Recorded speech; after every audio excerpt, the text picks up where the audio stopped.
ऐसा नहीं कि मैं अपनी जिंदगी में अपने घर से 30 दिन के लिए निकला नहीं हूँ। मैं शोज करने जाता हूँ महीने में निकले नहीं। आज खतरों से जब मैं लौट के घर गया हूँ, ऐसा टीका वीका लेके मम्मी खड़ी हुई थी कि लौट आया भाई, बच गया। मैंने पर्सनैलिटी वाइज बहुत अच्छा ग्रो किया ना। वो ऐसा लगता है कि कोई होस्ट कर रहा है भाई। कमांड है, कमांड इतनी ज्यादा है। मैंने अभी एक इंटरव्यू बताया, वो सारे स्टंट वो खुद कर सकते हैं भाई। उनका हाथ इतना बड़ा था भाई, मैंने उनका हाथ देखा, मैंने कहा ये हाथ क्यों नहीं खत्म हो रहा आपका। मतलब भाई इतना बड़ा। और मैंने कहा कि सर आप तो, और एक हाथ से हेलीकॉप्टर पकड़ लेते हैं। मैं जब एयरपोर्ट पे था केप टाउन के, तो मैंने ऋत्विक करण से पूछा यार क्या होता है, यार एंजॉय करोगे आप, मजा आएगा, यू विल से कि मजा आ गया।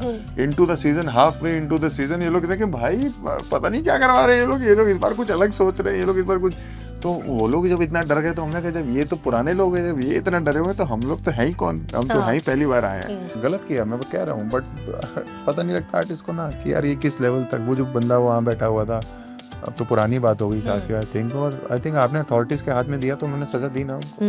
पहले भी कर सकते थे आप, अपना टॉर्चर करने के बाद अथॉरिटीज ने किया ना, आप डायरेक्ट भी कंप्लीट कर सकते तब भी वही सजा थी उनकी। एक आर्टिस्ट के लिए सबसे बड़ी सजा ये है कि उसका काम बंद हो गया, इससे बड़ी कुछ सजा नहीं है। गौरव भाई को ऊपर मैंने बहुत जोक मारे हैं, और जाने के बाद भी अगर वो दिखाएंगे उनके मतलब वहाँ जाते ही वहाँ शुरू हुए हम लोग, मतलब। और उनका ये था कि मतलब कि वो ले लेते हैं जो अच्छा आदमी है, मतलब उस तरीके से हैं कि यार हंस देते हैं। Hi guys, my name is Harsh Gujral and you are watching me on Times Entertainment. Hello everyone, welcome to Times Entertainment. मैं हूं विजया तिवारी और मेरे साथ है इस वक्त the very popular Harsh Gujral from खतरों के खिलाड़ी। थैंक यू, क्या बात है। आप दोनों चीज अच्छी लगी आपने, खतरों तो बोले, जो पॉपुलर बोला ना मुझे बड़ी खुशी होती है। Okay, welcome to times of India सबसे पहले। एंड मुझे बताइए कि आपका अरीना नहीं है ये, एक होता है ना कंफर्ट जोन, वो तो ये बिल्कुल नहीं है। बिल्कुल नहीं। मैं बता रहा हूँ जैसे आपका सीजन रहा है, किसी का एरिना नहीं है, मैं आपको बता रहा हूँ। जो दोबारा गए थे उनका भी नहीं। तो एरिना बिल्कुल भी नहीं लगा। वो बेचारे खुद ही डरे हुए थे कि कहाँ आ गए। बिकॉज मैं जब एयरपोर्ट पे था केप टाउन के, तो मैंने ऋत्विक करण से पूछा यार क्या होता है, कह रहा है एंजॉय करोगे आप, मजा आएगा, यू विल से कि मजा आ गया। Into the season, half way into the season ये लोग कहते हैं कि भाई पता नहीं क्या करवा रहे हैं ये लोग इस बार कुछ अलग सोच रहे हैं, ये लोग इस बार कुछ। तो वो लोग जब इतना डर गए तो हमने कहा जब ये तो पुराने लोग हैं, जब ये इतना डरे हुए तो हम लोग तो हैं ही कौन, हम तो हैं ही पहली बार आए हैं। तो आई थिंक ये वाला सीजन इज नॉट, ये किसी का कंफर्ट जोन नहीं है। बिकॉज हर स्टंट के आगे एक लाइन रोहित सर बोलते थे कि मजा नहीं आ रहा ना, कुछ ऐड करते हैं। और फिर जब वो ऐड करते थे ना वो चीज, फिर हमको लगता था देखो यहाँ अगर ऐड कर दिया, चाहे आपको करंट ऐड कर देंगे इस चीज में, या कुछ ऐड कर दें, आग ऐड कर दें, अब तो वो जो स्टंट समझाने के बाद लास्ट में हमको लगता था चलो ये स्टंट कर लेंगे ठीक ठीक, लेकिन वो स्टंट पूरा नहीं होता था। वो ये था कि लास्ट में आपको ये मिलेगा, फिर हम लोग की वो हो जाती थी कि भाई दिस इज डेंजरस, ये नहीं कर सकते। तो हर वही नया दौर का मतलब कि every day there is a new surprise. जो स्टंट्स पिछले सीजन में फिनाले में होते थे, वो इस सीजन के फर्स्ट एपिसोड में वैसे उसी डिफिकल्टी लेवल के। तो आप सोचो स्टार्ट ऐसा हुआ है तो फिर एंड तो एंड ही है ना। शुरुआत ऐसी तो अंजाम कैसा, तो खत्म ही है वैसा। हम लोग आगे यही बहुत है। बट टेल मी, जब ऑफर आया तो क्या चल रहा था दिमाग में, करना है या मतलब क्या करूंगा, घर वालों का क्या रिएक्शन था? यार घर वाले तो, मेरे माता पिता को तो हाइट और वाटर का इतना पता नहीं है। उनके हिसाब से खतरों मतलब सांप होंगे वहां पे, बिच्छू होंगे वहां पे। पिताजी मेरे आके कोने में पूछते थे बेटा जहर तो निकाल देते होंगे वो लोग। मैंने कहा मुझे क्या पता, मैं तो खुद पहली बार जा रहा हूँ, डेली मैं कौन सा स्टंट डिजाइन करता हूँ। तो वो घबराए तो हुए थे। और ऑल्सो क्या हुआ कि जब हम साउथ अफ्रीका से उनको फोन कर करके बताते थे कि आज ये कराया, आज वो कराया, तो वो और डर जाते थे। मतलब ऐसा नहीं कि मैं अपनी जिंदगी में अपने घर से 30 दिन के लिए निकला नहीं हूँ। मैं शोज करने जाता हूँ महीने में निकले नहीं। आज खतरों से जब मैं लौट के घर गया हूँ, ऐसे टीका वीका लेके मम्मी खड़ी हुई थी कि लौट आया भाई, बच गया। मैंने खुशी शाहरुख कि किसी तरह लौट आया। तो माँ बाप तो डरे हुए थे। और बट आई थिंक कहीं ना कहीं ये खतरों के खिलाड़ी ऐसा शो आपको करने को भी नहीं मिलेगा कहीं पे। आप कहाँ करोगे ये सब बातें, कहाँ करोगे बैठ के, कर ही नहीं सकते ना। आप अपने फ्रेंड्स में कर सकते हो ना घर में कर सकते हो। एक आदमी एक बार स्काई डाइव करता है और सालों तक गिनवाता है कि मैंने ये किया था, मैंने ये किया था, मैं एक बार स्काई डाइव करने गया था। आप 40 दिन रोज कहीं ना कहीं से डाइव कर रहे हो। बिल्कुल हैं, कहीं अंडर वाटर कर रहे हो, कहीं हाइट से कर रहे हो, कहीं जानवरों के ऊपर कर रहे हो। तो ये एक्सपीरियंस तो हम जिंदगी भर बताएंगे कि बच्चे बच्चे कभी लाइफ में हुए तो उनको भी बताएंगे कि भाई करके आए थे हम लोग। यस, शुरुआत में जब प्रेस कॉन्फ्रेंस हुआ था थोड़ा सा बीफ हो गया था वहां पर कि आप अपना रोस्टिंग ह्यूमर तो रख रहे थे, आपको सामने से भी मिल रहा था दो नारियों से, फरहाना और रुबीना। तो ये क्या आगे शो में भी कैरी फॉरवर्ड रहा या? शो में कैरी फॉरवर्ड रहा, बिल्कुल रहा। अब आप ये डिसाइड करेंगे, वो तो आप बताओगे कि किसने ज्यादा किया शो देख के। या मैंने अपनी तरफ से तो कर दिया था अच्छे से। बट एक्सपीरियंस कैसा रहा टीवी इंडस्ट्री के इतने सारे कलाकार थे, वो यार लोग तो सोशली मैं एक बहुत दूसरे खुश को हूँ, मिलते थे। मैं हाँ। बहुत खुश हूँ टीवी इंडस्ट्री के लोगों के साथ। मुझे ये नहीं पता कि रीजन क्या है इस बात का, लेकिन मुझे अपनी इंडस्ट्री ज्यादा उनसे प्यार मिला। ओ। हाँ, मुझे करण भाई, ऋत्विक, ये लोग मेरा शो देखने आए, इतने लंबे लंबे पोस्ट लिख रहे हैं, they were so happy to see my show after the shoot and they were so happy. मतलब मैं वहां भी जोक्स मारता था, इतने हमारी इंडस्ट्री वाले नहीं खुश होते उनको देखा कि समझ रहे हो आप। तो मुझे बहुत अच्छा लगा, उनके साथ काम करके भी अच्छा लगा। And everybody was after a certain period of time सब खुश थे कि नहीं यार ये इसका स्टाइल है, ये शो को हेल्प भी कर रहा है इस चीज में, it helps to improve the show also. या अगर एक ह्यूमर एलिमेंट नहीं आएगा, जैसे भारती मैम आती है शो में, तो एक ह्यूमर एलिमेंट लेके आती हैं अपना, ट्रू। जो भी उनका एक नेचुरल ह्यूमर है, वो एक शो को अपलिफ्ट ही तो करता है ना यार। या हमारा काम भी वही है, अगर हमने 5% भी शो अपलिफ्ट कर दिया तो यार हमारा काम हो गया। मतलब हम उतना ही तो करने गए थे ना। स्टंट्स तो सब करने गए ही थे, सभी करेंगे, हम भी करेंगे, अच्छे या बुरे जो भी होंगे। बट आई थिंक मुझे टीवी इंडस्ट्री में खासकर करण भाई, ऋत्विक, इन लोगों से बिल्कुल भी these guys are not insecure of you.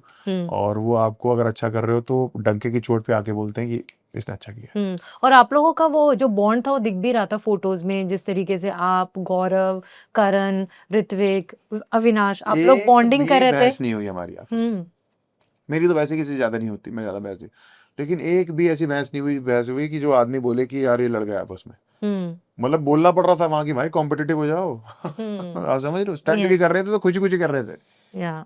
तो अगर आपकी ये बॉन्डिंग आपस में बन जाए तो आप कहाँ लड़ोगे ना। फिर आपको ये है कि चलो आप एक शो अच्छा करने आए हो, कंपटीशन है, स्टंट्स हैं, बट आपस में आपका एक प्यार भी बना हुआ है, वो इम्पोर्टेंट है एक शो में भी, मतलब दिखना चाहिए। या एंड रोहित सर के साथ काम करके कैसा लगा? क्योंकि उनके बारे में मैंने हमेशा हर इंटरव्यूज में से, हम इतने सीजन से करते हैं हर इंटरव्यू, ये सुना है कि आपको डर भी लग रहा होता है ना किसी स्टंट के पहले, तो उनकी एक आवाज आती है, चल चल तू कर लेगा आगे बढ़, और वो जो मोटिवेशन मिलता है।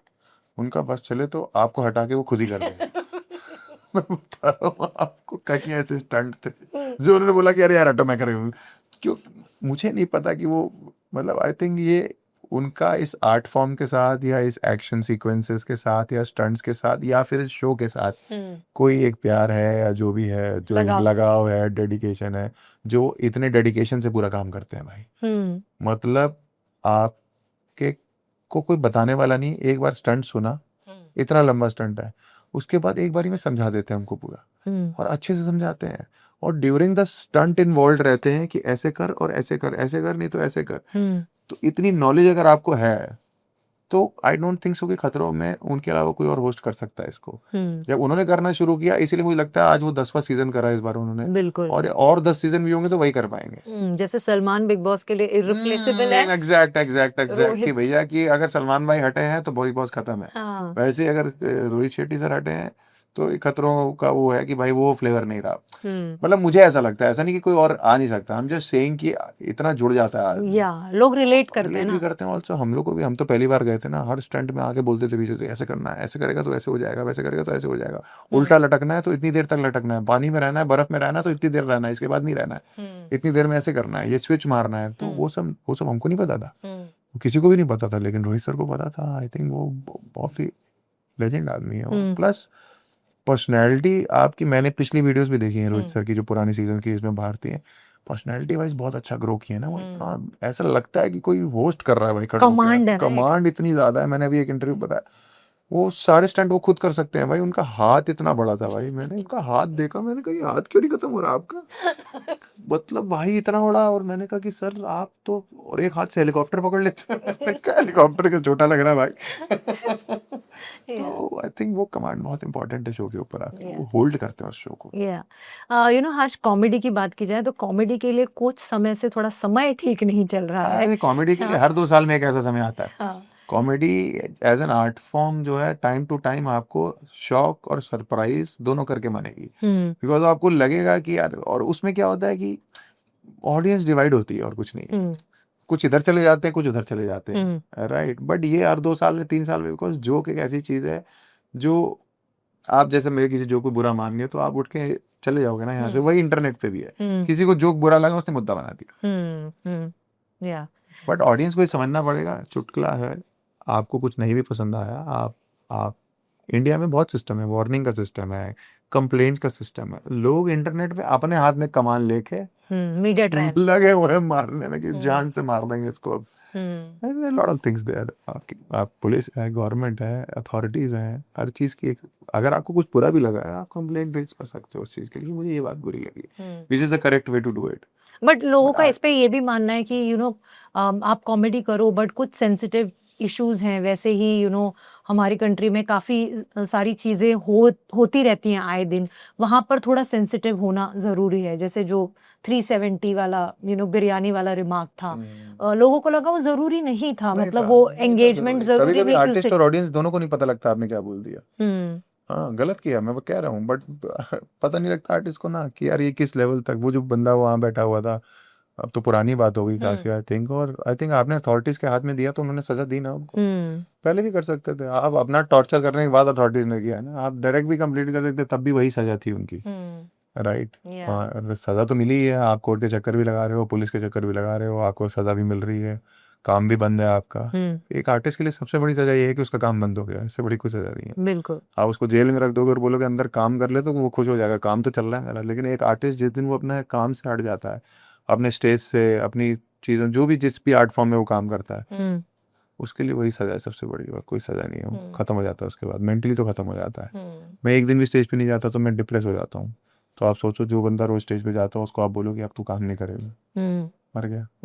या कॉमेडी भी एक ऐसा फॉर्म है जो आप सबको हंसा नहीं सकते। कुछ लोग आपके जोक्स पे खुश नहीं होते कभी कभी, and they have their way of saying. और पहले तो सोशल मीडिया का जमाना नहीं था तो उतना ज्यादा ऑन द फेस सब कुछ नहीं वही होता मैं था। बोल रहा अब हूँ, तो लोग मतलब इंसल्ट करके कमेंट्स में वही चले मैं जाते कह हैं, रहा हूँ, वही ट्रोल मैं कह करना रहा शुरू हूँ, हाँ करते वही हैं। मैं कह रहा हूँ कि अगर आपको, अगर हम भी जब छोटे थे, राइट, अगर हमें लेट से किसी एक्टर की कोई पिक्चर पसंद नहीं आई तो हमने कहा यार अच्छी नहीं लगी पिक्चर, हम ये नहीं कि उसके कमेंट में जाके उसको गाली लिख दी, या उसको जाके उसको, उसके खानदान को, सबको। खानदान को, अरे मैं तो, मेरे को तो इतनी गाली देते हैं आप सोच नहीं सकते, मैं तो 2026 में गाली खा रहा हूँ जब से आया हूँ गाली खा रहा हूँ, है तो मतलब कि नहीं पसंद आया तो इट्स ओके, कॉमेडी है, जोक है। नहीं आपको हंसी नहीं आई, किसी को तो आ रही है। 140-50 करोड़ लोग हैं भाई, मेरे को अपनी जिंदगी में कितनी टिकट बेचनी होगी, 5 लाख 7 लाख 10 लाख है, बहुत जनता है ना यार। तो मुझे इतना लेवरेज तो दो कि आपको पसंद नहीं आया तो आप बोलो कि यार हमें पसंद नहीं आया, छोड़ देते हैं। लेकिन जिनको आया उनके माइंड को तो मत वो करो। जैसे अगर मैं आपकी बुराई करनी शुरू कर दूं और ये भी सुन रहे हैं बैठ के, हाँ, ये भी आपको बुरा समझ जाएंगे, बिल्कुल। हो सकता है उनको पसंद आ जाऊं मैं। या तो इंडिया, इंटरनेट ब्रूटल हो गया है, it will not leave you, ये आपको तब तक मारता है जब तक आप मर नहीं जाओ। आप अपने साथ कुछ कर लोगे तो फिर एक अलग सेक्शन आ जाता है, वो कहते हैं हो इतना भी नहीं बोलना चाहिए था। इट इज जस्ट, आप कहीं सरवाइव नहीं कर सकते हैं इस एनवायरनमेंट में, इट इज वेरी टॉक्सिक। या coming back to the show, कौन सा ऐसा स्टंट था जो आपको लगा कि यार ये तो मुझसे नहीं होगा लेकिन आप कर गए? और क्या आप अपने फोबियाज पे आप ओवरकम कर पाए उस पे? यार मैं सही बताऊं तो मुझे जो पता थे मैं नहीं कर पाऊंगा, मैं वही नहीं कर पाया सही बताऊं तो मतलब श्योरिटी थी। मुझे श्योरिटी थी, मुझे पता है कि यार ये मेरा वीक पॉइंट था। ठीक है, लेट से वाटर स्टंट है, मेरे को स्विमिंग नहीं आती, राइट, तो मैं कंफर्टेबल नहीं हूँ वाटर के साथ, मैं ट्राई जरूर कर रहा हूँ स्टंट को, और मैं, आप देखोगे मैंने कितना किया है, बट मैं उसको कंप्लीट नहीं कर सकता बिकॉज मेरा वो थ्रेशोल्ड ही नहीं है यार। मैं उसमें सर्वाइव ही नहीं कर सकता उस जगह पे इतनी ज्यादा देर, बिकॉज मैं कंफर्टेबल नहीं हूँ उतना वाटर के साथ जी। राइट। तो मेरा बस यही कहना है कि अगर अगली बार से कोई भी आर्टिस्ट या कहीं जा रहा है खतरों में, learn everything and go, you will enjoy the show more than. आपके डर ही खत्म हो जाएंगे, आपके 2-3 डर है, आप वो सीख के जाओ यार, उसके बाद तो आप आ जाओ ना वहाँ पे। तो आई थिंक तो आपने बिल्कुल प्रिपेयर नहीं किया था? No swimming classes, nothing? यार कहाँ टाइम होता है खतरों पे प्रिपेयर करने लोग का, कर और लेते हैं साइन करने के बाद। अच्छा, हाँ, मुझे ऐसा पता नहीं है। था, मैं शो को कर रहा था अपना, पहले मैं वहाँ मुझे क्या पता था, मैंने एक्चुअली थोड़ी स्विमिंग सीखी थी हाँ, 10-15 दिन, अच्छा। वहां जाके पता लगा वो सारा गलत था भाई कहाँ से सीखी थी? अरे ये ग्रेटर नोएडा में कहीं से तो वहां जाके पता लगा कि भाई ये सब तो गलत कर रहा हूँ मैं भाई, उल्टा चल रहा हूँ, क्या कर रहा हूँ भाई, हाँ, कहीं भी निकल जाता था मैं तो हाँ, पानी में। राइट, तो I think also it takes a lot of time, swimming सीखने में टाइम लगता है, बिल्कुल। और अब तो उम्र भी वो हो गई है कि हाथ पैर इतने चलते नहीं थोड़ी देर के बाद दुखने लगता है, थोड़ी देर का गलत आ रहा दर्द है। हाँ। तो but ठीक है, बाकी स्टंट्स अच्छे किए होंगे। बिल्कुल। अब खतरों के खिलाड़ी तो हो गया, अब कोई दूसरा रियलिटी शो अब है ये जो अच्छा आपके। चल जाए तो फिर उसके बाद काम आया ना, इसके बाद हाँ। काम ही नहीं आया उसके बाद कोई, उसके बाद खाली अपना टूर कर रहा हूँ मैं, ऑस्ट्रेलिया न्यूजीलैंड अपना टूर कराया, अब मेरा इंडिया टूर चल रहा है, उसके बाद सितंबर में मेरा यूके यूरोप टूर है, और उसके बाद कुछ पिक्चर की एक दो बात चल रही है, अगर वो ओहो, कंफर्म होगी हम छाप कर रहे हो लेंगे। मतलब। अरे पैसे वैसे नहीं चाहिए हमको, अब नाम अच्छा। चाहिए, बस पैसा कमा लेंगे हम, नाम होना चाहिए भाई, आप समझ सच रहे हैं। सच्ची वाली बात बताओ। बट बिग बॉस भी एक शो है इसी प्लेटफॉर्म पे, इसी यू नो बिग अगर बॉस कभी ऑफर हुआ तो करना चाहोगे? मतलब आप अगर देखो आज तक, अगर आज तक 2 लाख आर्टिस्ट ने इंटरव्यू दिया है और उनसे एक क्वेश्चन पूछा गया है, तो ऐसा कोई है जिसने ये बोला कि मुझे ऑफर नहीं आया? सभी को आया है वो, है ना, मैं भी ये बोल दूंगा मुझे भी आया, वो सभी को आता है वो तो ऑफर। बट नहीं, ऑफर तो आता है, बट करना नहीं करना वो यार तो आपके वो हाथ में है। फॉर्मेट वाइज प्रॉब्लम नहीं है, प्रॉब्लम ये है उसकी length of the show is very 3 months। 3 months, more than 3 months. Hmm. तो वो मेरा एक प्रॉब्लम है कि मेरी कॉमेडी, मेरा स्टेज, मेरी ऑडियंस, वो सब चीज़ें फॉर 3 मंथ्स यही कैसी होती है, क्या होता है, प्लस क्या है कि आपकी वहाँ पे 2 तरह की पर्सनैलिटीज़ निकल के आती हैं, हो सकता है ऑडियंस को मैं पसंद ना हूँ, ना पसंद आऊँ, कितना रियल लगूँ, तो वो रिस्क फैक्टर्स कैलकुलेट करके हम कोई शो करते हैं, राइट। बिल्कुल। तो वो कैलकुलेट करके अगर किसी दिन हमें लगा कि यार हमारा वर्थ है करना और हमारी ऑडियंस को हम पसंद आएंगे, या हम उतना उतना सर्वाइव कर सकते हैं वहाँ पे, या लोग हमें झेल सकते हैं, या हम इतने लोगों को झेल सकते हैं, तो ज़रूर करेंगे। लास्ट जाने से पहले औरी ने काफी माहौल सेट करने की कोशिश की वहां से कि भाई लोग मुझे इग्नोर कर रहे हैं, कोई मुझसे बात ही नहीं करता। पागल आदमी है, वहाँ पे वॉशरूम से वीडियो डाल रहा है और कह रहा है मुझसे कोई बात नहीं कर रहा, वॉशरूम से कौन बात करे बेटे? कमोड में बैठ कैसे वीडियो डाला, मुझसे कोई बात नहीं कर रहा, अरे वो अंदर बैठा हुआ, मैं बाहर बैठा हुआ था, तो उसने वहां जाके बहुत जहाँ भी अकेला बैठता तो वीडियो बनाता था, कह रहा nobody is talking to me, I am alone, और ये और बट वो। रूबीना बहुत एक्सपोज कर रही थी उनको, रुबीना ऐसा उसको पीछे से एक्सपोज कर रही थी उनको। और एक ही पैचेस में सबके साथ बहुत बहुत अच्छी अच्छी दोस्ती होती थी, थोड़े दिन फरहाना से बहुत अच्छी रही, फिर उसकी रुबीना से बहुत अच्छी रही, मिर्च और गौरव से थ्रू आउट द शो अच्छी रही, और ऐसे और एक ही स्पीच सबके, because is a very straight forward, एक तो और बेस्ट चीज़ यही लगती है, हर आदमी इतना स्ट्रेट फॉरवर्ड नहीं हो पाता, राइट। और काम रहता है थोड़ा, मतलब इज नॉट नेवर लाइक की शाउटिंग, इज वेरी अपनी बात रख भी देगा और समझा भी देगा, is good in that sense. And Gaurav के साथ बॉन्डिंग कैसी रही, because he love stand up comedy, और उनका प्रणीत के साथ भी बहुत अच्छा बॉन्ड प्रणीत था। के साथ बना था, हमारे साथ ही बहुत अच्छा बना, गौरव भाई को ऊपर मैंने बहुत जोक मारे हैं, हाँ। और जाने के बाद भी अगर वो दिखाएंगे उनके, मतलब वहां जाते ही वहां शुरू हुए हम लोग, मतलब, और उनका ये था कि मतलब कि वो ले लेते हैं जोक, अच्छा हाँ। आदमी है, मतलब उस तरीके से हैं कि यार हंस देते हैं, और वही चाहिए होता है कॉमेडियन को, कि आपका जोक किसने, आपने मारा तो उसने अप्रिशिएट कर दिया, वो कर दिया, उसके बाद वो भले लेटर ऑन आप पे जोक मार दे, वो अलग बात है, वो कोई बात नहीं, बट हाँ, वो कमबैक आता है कम बैक उनका। आ जाए, कम बैक मार दे, वो कोई दिक्कत नहीं है, but then he takes the jokes. और throughout the season I think जो उन्होंने डर अपने बताए थे, उन्होंने सारे अच्छे किए हैं भाई। हाँ। हाँ भाई, सारा तो आता था उनको क्या नहीं आता था। प्रोमो में देखा आग लगवा के बैठे हुए हैं, उसके बाद क्या डर बचता है भाई, आग लगा ली और हैंड्स अप करके खड़े हुए। तो आई थिंक गौरव भाई ने अच्छा किया सीजन में काफी ज्यादा, और उनको भी इस शो के बाद फायदा होगा, उनको क्या फायदे की जरूरत है, पुराने आदमी है वैसे, फायदा तो हमको चाहिए भाई। बिल्कुल। फैंस को कुछ कहना चाहेंगे जो शो देखने वाले हैं? फैंस को ये कहना चाहेंगे, पहले तो शो देखिए, और शो देखिए और आपको अगर हम पसंद आए तो मैसेज करिएगा, और ना पसंद आए तो गाली मत दीजिए। बट 1 तारीख से खतरों के खिलाड़ी शुरू होना, 1 अगस्त, प्लीज़ देखिएगा, फीडबैक दीजिएगा। साउथ अफ्रीका के जंगलों में जहाँ शूट हो रहा है, वहाँ पे 8 घंटे तक फ़नी रहना इतना इजी नहीं है, और आपको लगता है कि मैं अगर फ़नी लगा, ह्यूमस लगा, तो लाइव शो में ज़रूर आइएगा, आपको और मज़ा आएगा। Thank you so much Harsh, it was pleasure talking to you, और आगे जो भी आप प्रोजेक्ट करें उसमें आपको बहुत कामयाबी मिले। Thank you so much. Thank you.